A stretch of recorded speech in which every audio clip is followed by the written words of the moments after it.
perspective a bit and look at the whole social impact of education. And as we look forward, look at what's happening to our young people as they move out from the formal into the informal life that's ahead of them, and also look at what's happening to our young people as they migrate through the education system as it is. Can that education system change fast enough, for want of a better way of putting it? Is it responsible enough to adapt to the needs of the particular cohort of people who will be our future leaders, our future citizens into the next century? So, to introduce our panel, on my extreme left we have Emer Smith back again, and then to Emer's right we have Pat Mansell, who is the principal of Limerick Institute of Technology, the further education college in Limerick, and who... The Limerick College of Further Education. Sorry, the Limerick College of Further Education, my apologies. To Pat's right, we have Joe Tracy, who's an addiction counsellor in HSE West. Next to Pat, we have Michael Mulvey, who is registrar in DIT and also a member of the CAO board.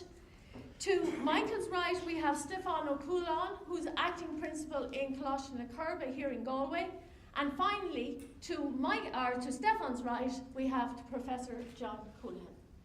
So, our panel, each and every one of them will have a perspective on two questions that I want to pose to them today. And in order to speed up things a little bit, some of the panel have already given me feedback on what they would like to talk to. So as we converse, I will bring them to their own area of interest and their impression on how we can adapt, reform, rethink learning as we move into the future. So, my question to the panel is, what are the key values and principles that will guide this relearning into the future, so that we can enable our young people to be active citizens in society?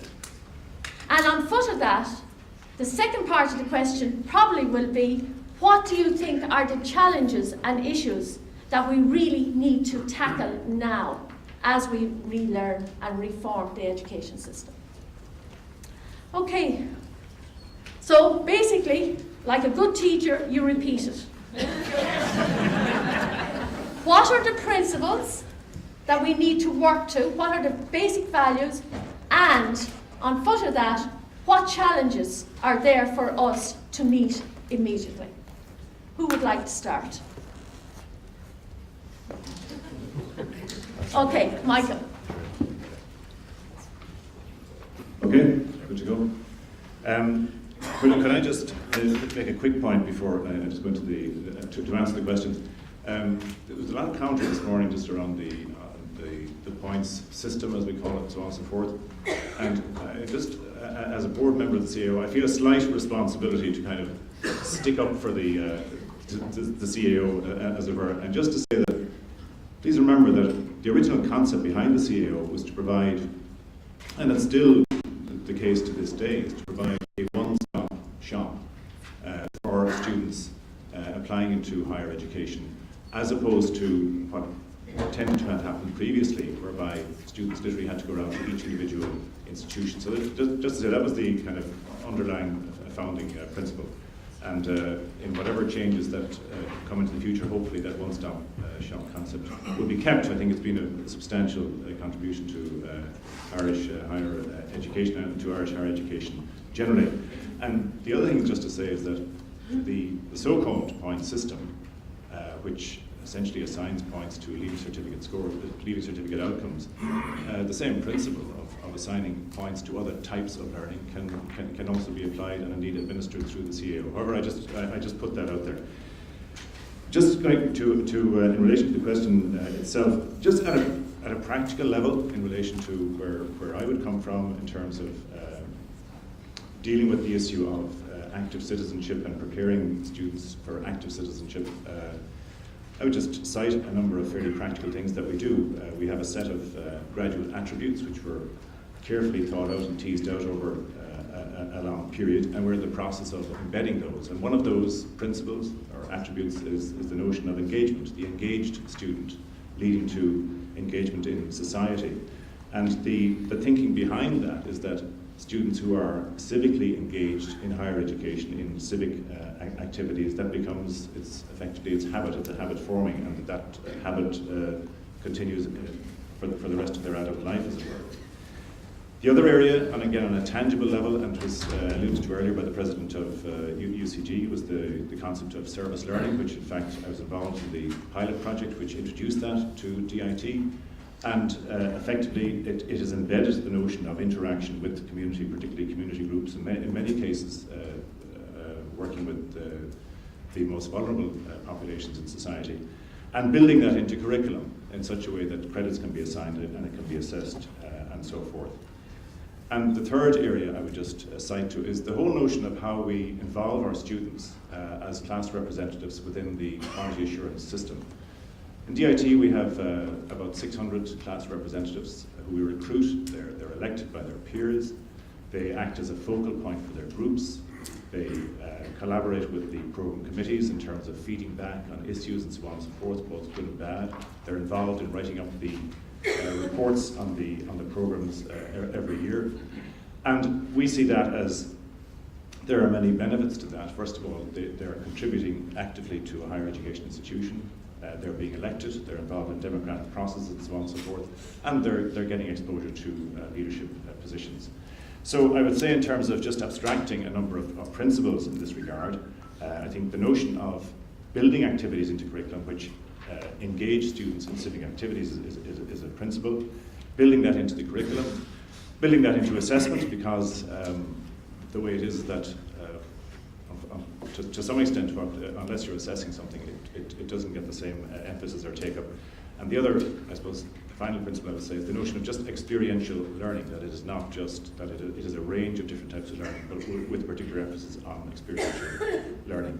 And the final comment, if I could make, if I may be running over time, is that my observation of students over many years, okay, and just on young Irish people, let's say at school leaver level, is that there were a lot of comments made about them this morning and so forth, but fundamentally, even without any structured involvement that we build in the curriculum and so on and so forth, students are extraordinarily active in terms of volunteering, nothing to do with DIT particularly, we know they volunteer. They're extraordinarily active in terms of taking on charitable causes and working for those and so forth. So that I think it's inherent in the nature of Irish students indeed, that they are fundamentally, I think, very good citizens. So I'm stopping that. Thanks very much, Michael. Joe? Thank you very much. My name is Joe Tracy. I'm a clinical specialist. I've worked in Galway for 20 years. I have an association with the college through a referral source. I think something very different happened in Ireland this year, or this week, where Dr. Stephen Stewart from the Mater Hospital highlighted one very important research data. And the data said, disturbingly, whether we like it or not, that young people are now dying from cirrhosis of the liver. This was START. We have our conference on Tuesday. How do young students fail to maximise their full potential in college? It is my very, very strong opinion that a lot of that is down to substance use, alcohol, an inability to problem solve, and an inability to match themselves with the world of work or college. It is a stark, shocking statistic that 666 people killed themselves in this country last year in the area of self-harm.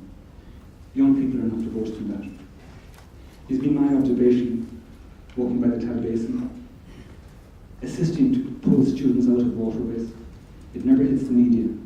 Galway is a waterway city. Its proximity to water is very stark and all around us. As parents have said to me, I didn't really send my son or daughter to college to be zipped up in a body bag. And that is the stark reality that happens on a very regular basis around the country. I am staggered and amazed how parents send their children to college without any social skills, without the inability to perhaps negotiate a washing machine, or to adapt themselves, or to mind themselves, or to be prepared. Students themselves have said to me, it's not the academia, Joe, that engages us. It's integrating, it's socialising, and trying to adapt to the huge culture of alcohol and substance misuse. Nothing has prepared us for this situation. I am struck by the gentleman's comment on the farming background. He said, the inability to adapt to any degree of work ethic. I'm always saying to people, can you manage to sweep the floor properly? Do a simple job. It's been my observation that they're coming straight from secondary school, straight into college with very little skills of work ethic. And that's where it's at from our perspective. The referrals into addiction are staggering. They're disturbing. They are the future. It is my very, very strong opinion that students have left this college, both in the GMIT and in Waterford, because of substance misuse. We are in a festival city, unlike any other city. The difficulty in negotiating safely in those particular situations is a huge challenge for people I meet. The downturn or the upturn left a terrible taste in young people's mouth because we promised them everything and get them nothing. I am also sadly always amazed with this, that in the events of crisis, it's the money that usually contact services are as proactive in coming there. It's my anecdotal funny one. I've always said to parents, you should really come to Galway and you should socialise in the evening and late at night and observe yourself and see what a beautiful city it is. But to view it at 3 a.m. in the morning, it can be a very, very different city. I'm also saying, on a practical point of view, that students or parents should familiarise themselves with the pharmacology of the ingredients of cocktails that are available in our food outlets, in our petrol outlets. And that's why Dr. Stephen Stewart has now arrived with very, very hard research, which is saying that young people as young as 18 are now dying of cirrhosis of the liver. The concentrates of alcohol that are being dispensed and promoted around the peripheries of colleges is disturbing. And we have met with the City Watch as part of Chamber of Commerce, as part of the police. The concentrates of freebies, of promotions that are being peddled on the peripheries of our colleges, and maybe in our colleges, needs to be looked at. If we're really going to say how students of the future should maximise their full potential. It is a tragedy, and we will wait perhaps post-Christmas and meet or view the many people that will leave their colleges due to substance misuse, unhappiness, inability to adapt to their present situation. And that's my speak on that particular topic. Thank you.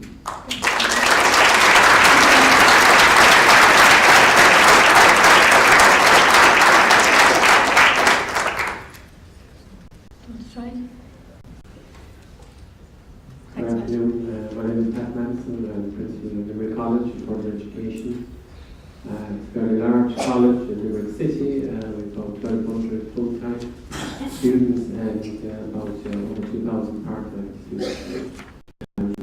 First of all, I was glad to hear the references to further education and the changes that are happening in further education in terms of the further education training strategy, setting up of SOLAS and the changing in the ETB structures and developments in QPI, etc. We welcome all of this. For far too long, I feel further education has been the Cinderella sector in Irish education, and that's now changing. In terms of the students that we take in and the type of students they are, I was very struck by Emer's research, which showed that a high percentage of our students will be coming from the working class background, etc., whereby they might have got a great deal of direction from parents, but rather for guidance more. We see that. what we see, and I'm speaking anecdotally as a principal and as a teacher, we find a high percentage of our students coming where they find it extremely difficult to engage with us in the type of assessment and project work, etc. that we do. We have students who are indifferent, total lack of interest, extremely challenging for the teacher because you have this as well as you have wide range of age range from 16 of course up to 70 really, because you have mature students coming in as well with a lot of foreign nationals with language difficulties, etc. So just from a teaching perspective, it's extremely challenging in that perspective. And of course as well, increasingly in the last number of years, what we see is students with a lot of mental health issues and other social, financial problems, of course, that the recession has brought on. And I think that's probably present across all sectors. But of course, that puts huge strain then on the whole teaching area, on the supports, etc. And our sector is structured as a second level school. Therefore, the guidance and supports are the same as a second level school, and therefore the allocation of guidance, which is now gone into the teaching allocation, we have to put our guidance teachers teaching. In some instances, it often happens where an incident happens, where a student badly needs support and help immediately, where an incident happens where a guidance teacher could be in the classroom. This is not really on in today's age, it's not right. And if it's the case, as Emer's research shows, that in further education, there's a far higher percentage of working class and disadvantaged students, is it not therefore the case that there should be far greater support for that cohort of students and for the teachers who are teaching there? Surely, isn't it time that a change should happen there? On other issues, yes, in terms of guidance support is critical, and we'd like to see more engagement from second level with further education. It's developing on an ad hoc basis. I prefer to see more formal structures there and greater integration and perhaps greater knowledge transfer from the different sectors regarding what's happening, because there is a high cohort of students and applicants or learners who wish to go to further education. And as far as I can see, being in education a very long time, every individual is different, and we know that higher education isn't for everybody. That bottom line is what you're trying to do is develop the individual, the skills, and trying to get that person to grow. Because when persons are growing, it means they're more fulfilled and therefore more better and active citizens in their families, in their communities, etc. And that's what we're in business in. We're in business of growth and leading people and showing people the way, guidance, etc. Trying to, from the teaching perspective, trying to engage them, get them curious of what they're interested in, to get them interested in something so that they can move and feel confident in something that they do well.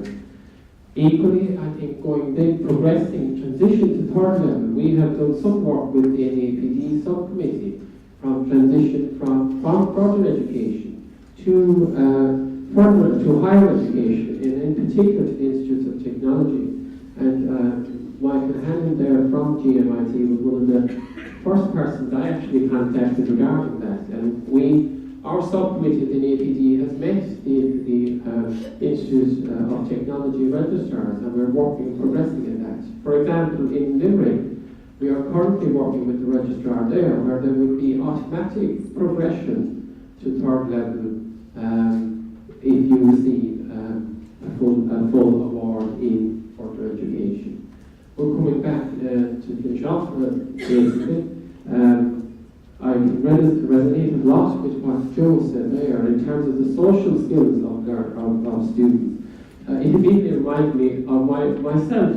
I remember that I went to DCU way back in 1981, and instead of going into digs or class, I went to a landlady. So I came from a very warm, large family into another large family. So I was raised in DCU. I did very well while I was with the warm family, but I had to fend for myself when I went out into the world of work. And I remember I got a job, I was looking to get a job with a large accountancy firm, and got my own flat, etc., but I couldn't poop it in a bean. I was no good social, and so there's a list there somewhere. So, but we come across, like, it is very serious, alright, in terms of the type of the problems that the learners have and the supports that we have. We don't have them, and it really needs to be looked at because the need is out there and it is growing. Okay, thanks, Pat.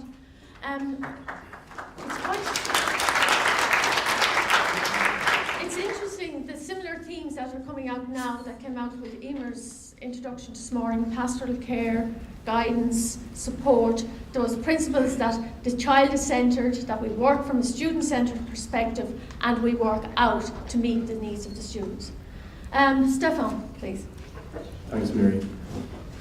Like a good student, I should revert to your questions, perhaps, before I begin.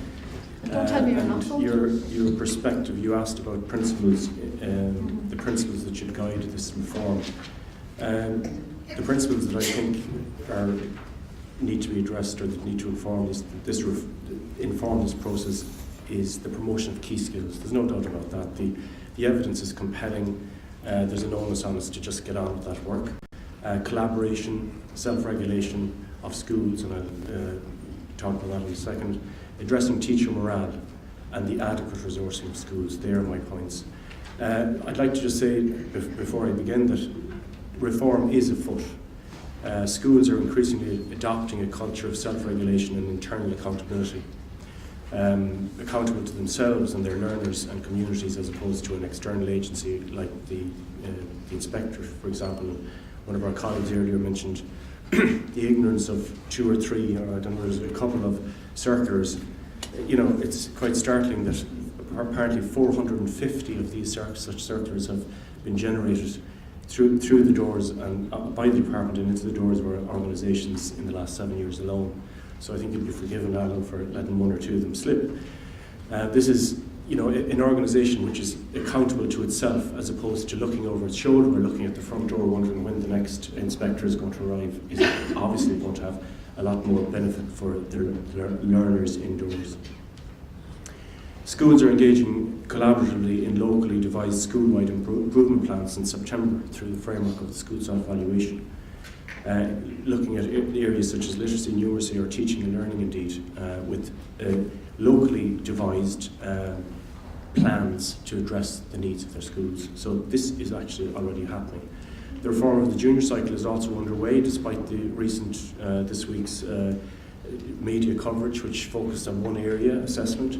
But many schools have already engaged with the promotion of the key skills in their schools, skills such as managing myself, just in case people aren't aware, managing myself and staying well. And I think some of our colleague Joe Tracy's, sharing there they are skills that will be needed going forward for sure.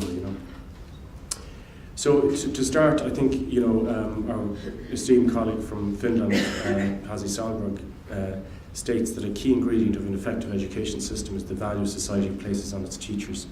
And I want to address that one because I believe that in Irish society there's an ambivalence, to say the least, about about our teachers and how whether we value them or not. And Professor Phil Nolan made reference to that earlier.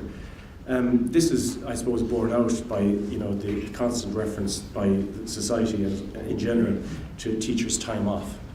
Not a teacher in the country, survives a jibe sometime around May or June about the level of holidays the teachers enjoy. Inherent in the suggestion, perhaps, is that the Irish taxpayer would like more value for money or more bang for their buck when it comes to teacher output. I'd ask the question: is this sentiment reflected at department level? And if so, has it been? Is some of the initiatives that we've seen in the last few years in order to address this and increase teacher output, perhaps, I believe have been fragmented and piecemeal. I refer to the Croke Park hours, for example, which have resulted in the gradual erosion of teachers' goodwill, the decline in the level of voluntary contributions the teachers make to extracurricular activities, It has damaged internal relations in schools, where it promotes an us-and-them culture between management and teachers. And it has placed additional administrative burden on school managements, which are extremely overstretched as a result of the moratorium.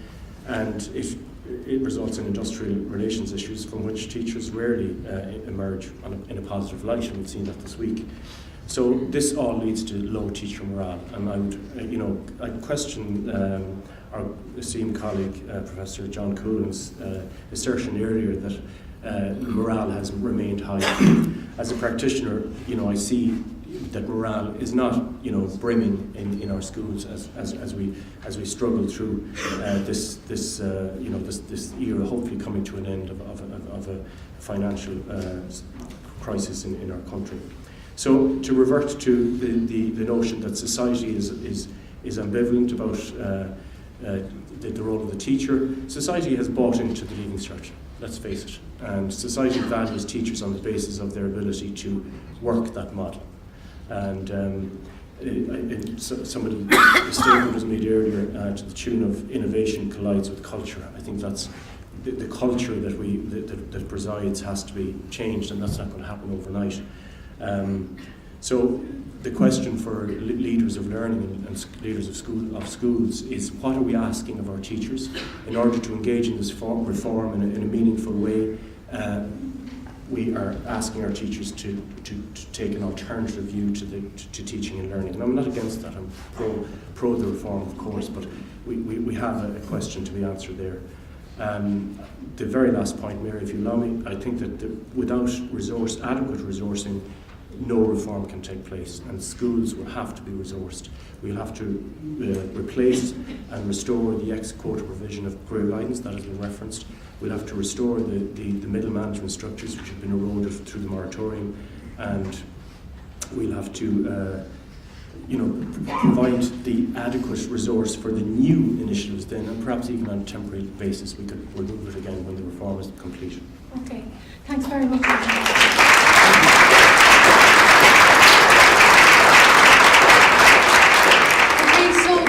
Trust, the theme of support, and underpinning all that are realigning our concept of teaching and learning, and how it will work in Ireland today, and building teacher morale in parallel. Okay, John, please. Sorry, John. Could I just make a couple of comments about the post-primary school? I think at once there is an underestimation of the role of the post-primary school, and there's an overestimation at the same time. The underestimation is we take it for granted a lot. As I say, our post-primary school now takes care of 90% of the children up to completion of second level. But bear in mind, we keep those youngsters at that vital stage of their teenage years in these artificial institutions from 9 to 4 every day. There are extraordinary variety of human needs in there. The stages of development are very fascinating. Nowadays our schools are much more heterogeneous in terms of ethnic mix, religious mix, and so on and so forth. The very fact that so many schools do so much for so many is in itself quite a goshka. At the same time, there's an overestimation of the school, because sometimes the schools expect to be able to always compensate for society's ills. But it can't do so. It can contribute to that, but it can't adjust the society. And where you have a society like ours, where inequality is inbuilt and embedded, the school itself cannot adjust it. And as Eamon was saying this morning there, you can see the elements of that there. Schools can try and they can do their best, but there shouldn't be an unreal expectation. The society at large has got to grapple with some of its deeper issues so that the schools can act as a complementary support to society's work. But I think in society, insofar as the theme we're talking about is societal impact and development of civic values and so on, the school is doing it more directly through CSPE, so sexuality education, and the new skills that we're talking about. There's a significant move there in the direct treatment, and that's important to sustain. Sometimes I think CSPE is still regarded as the poor relation, civic, social and political education. I don't think it should be, and I think it should be a senior cycle as well. But as well as that, and as important but not as much attended to, is the hidden curriculum, the way of life in the school, the pattern of how relationships operate on the day-to-day basis. We nowadays have mission statements, etc., etc. They're all usually very admirable. But they should be reflected on more and more frequently, you know, they're being lived in the day-to-day life. Because the real word of ethos in a school is the way of life of a school, the day-to-day relationships, the affirmative experiences that occur, etc., for the individuals. And bearing in mind, as I say, that's a complex undertaking with all those varied heads in front of you in the course of the day, and you're trying to respond to individual needs. But nevertheless, the way of life at the school, apart from its direct curriculum, is hugely important for what evolves and what we were saying this morning. Young people feel they have somebody to talk to, that they're affirmed, that their well-being is nurtured, and that if they have problems, they can go to people to deal with them. We would wish that guidance counsellors were more in place, as we said this morning. But I think that dimension is very important. And I think even arising from today's discussion, all day in fact, because there's some very common themes emerging, and very rich themes emerging, and an affirmation of the really qualitative elements of education, which I think is true for Irish education, generally speaking. We don't always quite articulate it. But I think one thing that would emerge to me if I was a principal of a school from today would be an affirmation of what I was trying to do all along. There's an awful lot in it. But in my next school plan, where I'd be working with my team, I'd say, no, can we pay more attention to that specific dimension of the way of life at the school, to watch the hidden curriculum and what dimensions are there, and to articulate them and keep an eye on them as we go forward. Because what we're trying to do, as well as produce kids who have the academic knowledge and so on and so forth, equally as important is the social and cultural knowledge and their sense of relationships and teamwork with each other. We're not too far away from it, but maybe we need to focus more precisely on it, with a sense of confidence that this is the heart of the matter. Thank you. Thank you, John.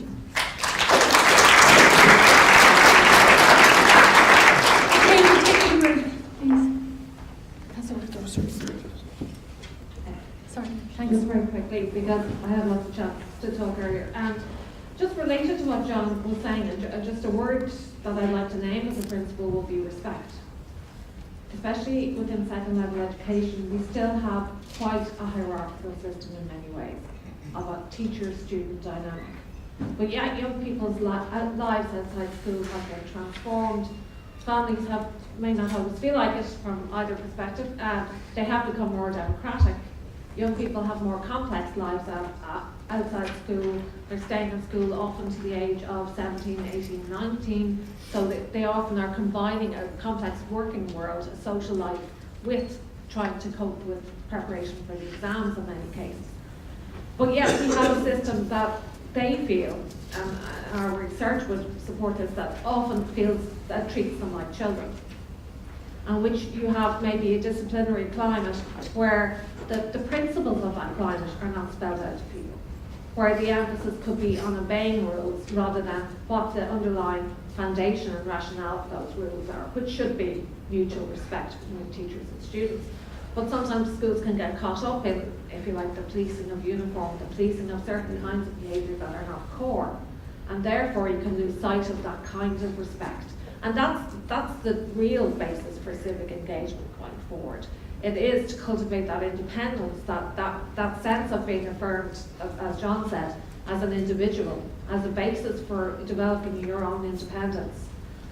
And Joe talked about kind of mental health issues and substance abuse in higher education. But we also have to recognise that there is a very significant impact of the system itself on mental health, and that we found very, very high levels of stress among students at junior cert level, but especially at leaving cert level, and especially among girls. And that is not a system that really, you know, if you're saying 2/3 of girls are saying they're losing sleep over worry, because of worry, and this is in February of their exam year. You know, there is some lesson to be learned there in terms of the system. Thank you very much.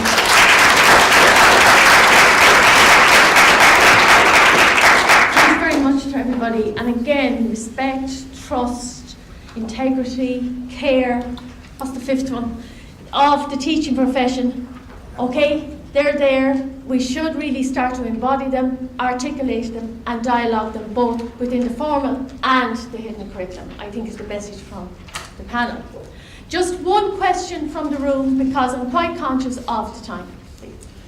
what provision should be made for the spiritual development of students so they were able to find their place in the world and establish a moral basis for how they treat other people? Okay, what provision should be made for the spiritual dimension so that the individual can find their place in the world and develop? John, you're wrong. Well, I don't think it's a special. I don't think it's necessarily a special discrete provision. In a way, the way of life of the school itself, the range of subjects, the academic, be they religion, civic, social, political education, literature, history, etc., they all contribute to the broad perspective of cultivating young people who have a sense of awareness, a sense of perspective, a sense of values, and a sense of heritage. And it's in that way forward, I think, you form them. It's not so much a specific package. That can be helpful, but I'd see it more as a global engagement with the curriculum. In the way, by and large, we do it, and we did said earlier on today that we have committed ourselves to a holistic type curriculum with a range of the subjects in post-primary anyway, which is very distinctive and very valuable here. And I think good teaching in the way we talked about, improved teaching, teaching in the way the NCCA is encouraging us to go, and more importantly, the kids' engagement and learning through those processes is unquestionably appears to be the way to go to produce the kind of individuals you would like to see. Okay, thank you. Anybody else? Joe? I have done a lot of education. I worked in the UK prior to coming to Ireland. I worked in the North East campaign. We spent 700,000 sterling on an education campaign. I work with the SPHE in the schools. I actively involve. I sit, I listen. I have 3 children in 3rd level, so I'm kind of a bit in the picture, a bit in the ground. The disturbing thing when we meet with the reality therapy, as I call it, where young people translate on the ground, where they've done the SPHE, where they've gone through the very highest social care models in school. When it comes to crisis, problem solving, dealing with crisis, rejection, breakup of relationships, it just doesn't happen. It doesn't translate on the ground. It doesn't translate on the ground. I get perplexed when my children tell me they're stressed coming up to exams. I'm saying that college should be a very enjoyable, exercising experience. The dispensing pharmacists of Ireland have said most recently, particularly in the Western Seaboard, we're the highest prescribers now of the morning after pill. That tells its own story in relation to young people.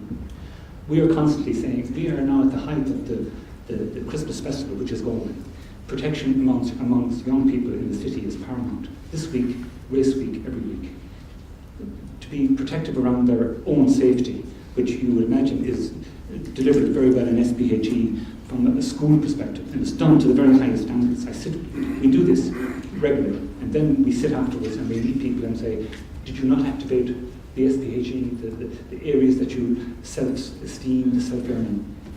Sadly, and this is shocking for me, it just doesn't kick in.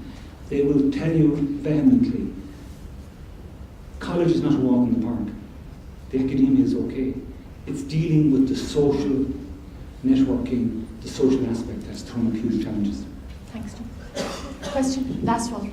Well, I wanted to, I suppose, just to support what you were saying, John, and just to address Mr. Houlihan in that the holistic approach to education, a spiritual development to subject teachers who are up to their eyeballs, inundated with minimal morale, I think is beyond ambitious. And I think that when you're talking about the likes of relationship breakdown and emotional difficulties, you need a trained professional, a guidance counsellor to work and deliver those SPHE programs. If you're talking about spirituality, ideally in a dream scenario, you need a chaplain, and you need time, and you need space, and you need resources. And those things cannot be delivered by subject teachers whose morale is very much on the ground, and who don't themselves have the time. All right, so we're back to the I know we could keep talking, questioning, seeking solutions. Let's start the dialogue today, and hopefully we'll keep it going. Okay, I'm going to hand over again to Fidel.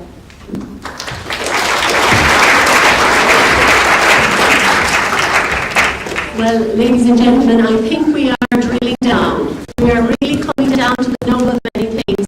And I want to thank the chair of the societal panel, Dr. Mary Fleming, and again our very fine panelists. I think you heard a lot